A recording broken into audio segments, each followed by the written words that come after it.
Hey there. Subscribe to my channel. And also press this bell icon, so you never miss any new updates, cause whenever we upload new video you will get a notification on your phone. The Constitution is not a relevant document?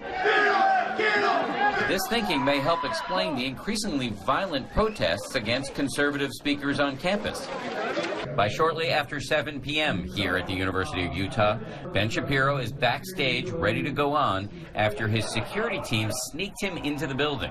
One irony is that while he's hated by many on the left, he's also hated by the self-described alt-right. I've been very, very outspoken against the alt-right. I've said the alt-right is a garbage movement composed of garbage ideas, that it has nothing to do with constitutional conservatism. Shapiro is also fiercely critical of Donald Trump, and he publicly quit his last job at Breitbart News when a female colleague was allegedly manhandled by Trump campaign manager Corey Lewandowski, and Shapiro thought Breitbart failed to have her back. And I quit under very public circumstances.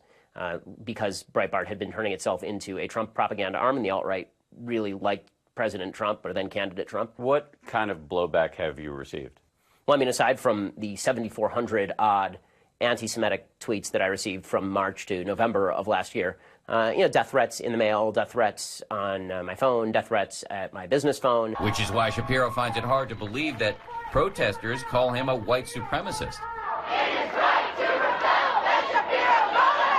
That is the stupidest thing I have legitimately ever heard. I keep hearing this, and I keep wondering, was it the yarmulke that gave it away? Shapiro has been interested in politics for as long as he can remember. I found a paper from when I was like 10 or 11 talking about the Clinton impeachment, so I assume that I was into it even then. Shapiro went on to start his own nationally syndicated column at age 17. His parents had to sign the contract for him. He graduated UCLA at age 20, put out 2 books by age 21, and graduated Harvard Law at age 23. As Shapiro takes the stage in Utah, it immediately becomes clear that all of his time on elite campuses apparently did little to temper his conservative views, in particular on what he calls America's culture of victimization. On stage, he inserts himself into some of the most heated debates in our divided country, from police shootings to the NFL kneeling controversy. Is racism real? Yeah, of course racism is real. But I don't think institutional racism is necessarily real. So yes, of course there are racists. And racist cops who shoot black guys for no reason should go to jail, and they should throw away the key. But this idea that's put out there by these kind of broad statements about America being a discriminatory, racist country, I don't know how that helps anything, and I don't think it's actually true. Isn't that to ignore our history?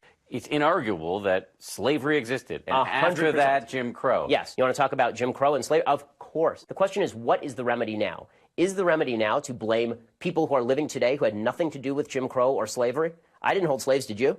As Shapiro holds forth inside the lecture hall, outside, scuffles break out in the crowd.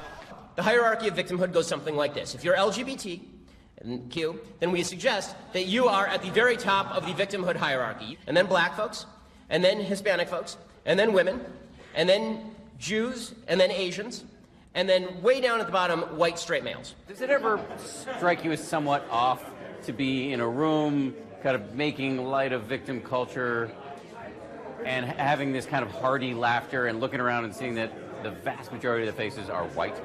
No, because I've said the exact same thing in front of faces that were not white. So I've been very consistent about this. I know it's not that you change your message, it's just that it seems to resonate mostly with white people. I don't think that that's true. I mean, I think that I wish I were invited to more crowds that were more racially diverse. That'd be great.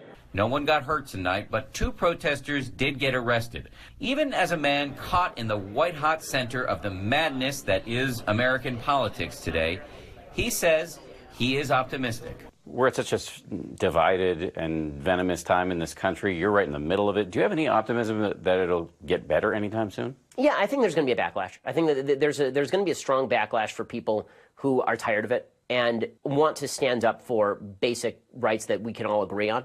For Nightline, this is Dan Harris in Salt Lake City, Utah. Hi, everyone. George Stephanopoulos here. Thanks for checking out the ABC News YouTube channel. If you'd like to get more videos, show highlights, and watch live event coverage, click on the right over here to subscribe to our channel. And don't forget to download the ABC News app for breaking news alerts. Thanks for watching.